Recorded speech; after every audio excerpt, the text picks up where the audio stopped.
Hello दोस्तों। तो आप सभी का मेरी इस वीडियो में स्वागत है। तो आज हम बात करेंगे मराठा साम्राज्य के एक ऐसे वीर छत्रपति के बारे में जिसने अपना जीवन तो त्याग दिया लेकिन मुगलों के आगे हार नहीं मानी। अगर आपको मेरी वीडियो नॉलेजेबल लगे तो इसे लाइक करना, शेयर करना और चैनल को सब्सक्राइब करना मत भूलिएगा। तो चलिए शुरू करते हैं छत्रपति संभाजी महाराज के बारे में।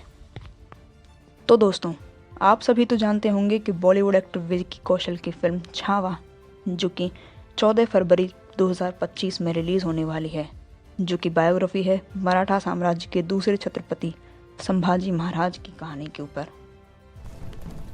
एक ऐसा वॉरियर जो बचपन से लेकर आखिर तक केवल संघर्षों से लड़ा, जिसने अपने पूरे शासन काल में 210 युद्ध लड़े और हैरानी की बात यह है कि इन युद्धों में से वो एक भी नहीं हारा। संभाजी महाराज, जिनका जन्म 14 मई 1657 को पुरंदर किले में महाराष्ट्र में हुआ था। पिता छत्रपति शिवाजी महाराज की संतान, जिनका पालन पोषण उनकी दादी जीजाबाई ने की थी। बचपन से ही वे प्रबल बुद्धि और पराक्रमी थे। एक ऐसा महान योद्धा जिसने ग्रंथों का तो ज्ञान ही था, साथ ही युद्ध कला में भी निपुण थे। वे 2 साल के थे जब उनकी मां का देहांत हो गया। छत्रपति संभाजी महाराज को संस्कृत, फारसी, पुर्तगाली के साथ साथ 13 भाषाओं का ज्ञान था। जब औरंगजेब ने छत्रपति शिवाजी महाराज के साथ दोस्ती का हाथ बढ़ाया तो संभाजी महाराज ने अपने पिता के साथ 1200 किलोमीटर से ज़्यादा तक का सफ़र घोड़े पर बैठकर ही तय किया। और जब वे आगरा पहुँचे तो औरंगजेब के महल में जाकर उन्हें बंदी बना लिया गया। उस समय संभाजी महाराज की आयु केवल 9 वर्ष थी। अगर कोई और बालक होता तो ये देखकर डर जाता, लेकिन संभाजी महाराज तो महान थे, अपने पिता की तरह वीर थे। छत्रपति शिवाजी महाराज और संभाजी महाराज छुपकर जेल से गायब हो गए। 10 साल की उम्र में आमेर के राजा के राजनीति सीखी। 16 साल की उम्र में पहला युद्ध रामनगर में जीता। वे केवल 14 वर्ष के थे जब उन्होंने बुद्धभूषण, नखशिव, नायका भेद तथा 7 शतक जैसे संस्कृत ग्रंथ लिख चुके थे।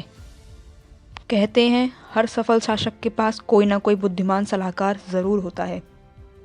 जैसे चंद्रगुप्त मौर्य के पास चाणक्य थे, जिन्होंने धनानंद को हराने में चंद्रगुप्त की मदद की। ऐसे ही संभाजी महाराज ने उज्जैन के एक कवि, जिनका नाम कवि कलश था, को अपना सलाहकार बनाया और मित्र भी, जिनकी सलाह से वे राजनीतियाँ बनाते और कई युद्धों में विजय भी प्राप्त करते।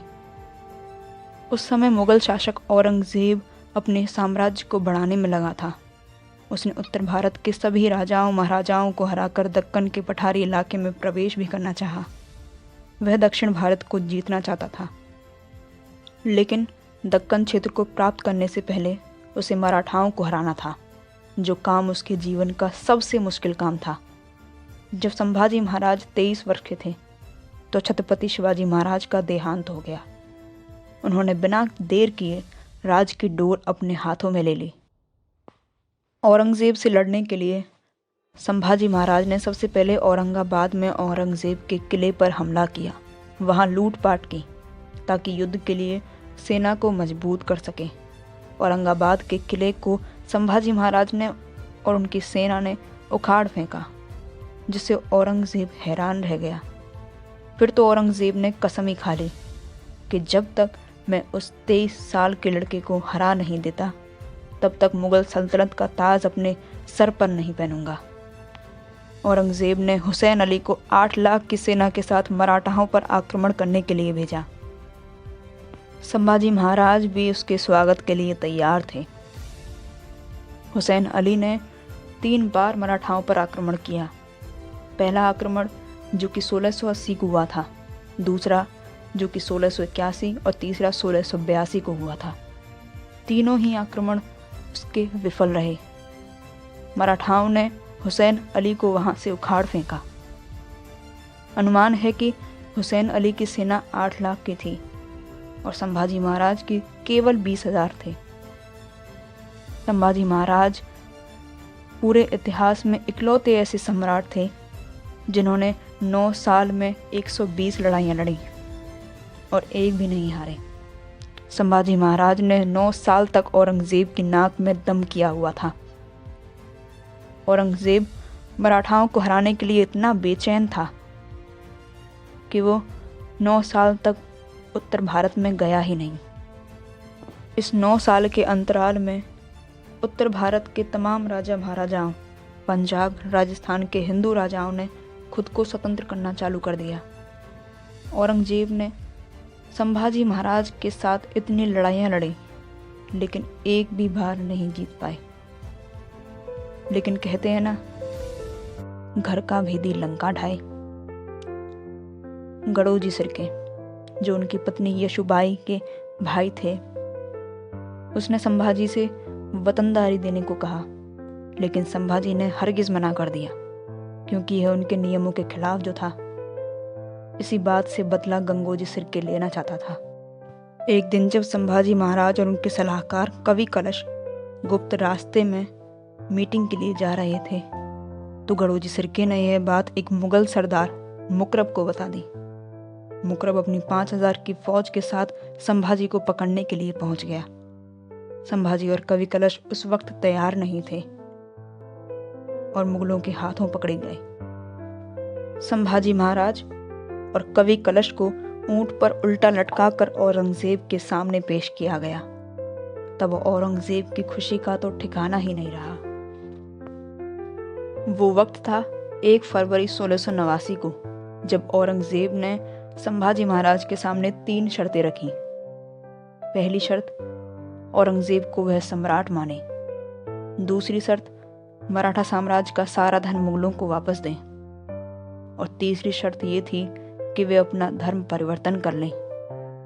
लेकिन संभाजी महाराज ने अपने धर्म, राज और अपने आत्मसम्मान के खिलाफ आंच तक नहीं आने दी और इन तीनों शर्तों से साफ इनकार कर दिया।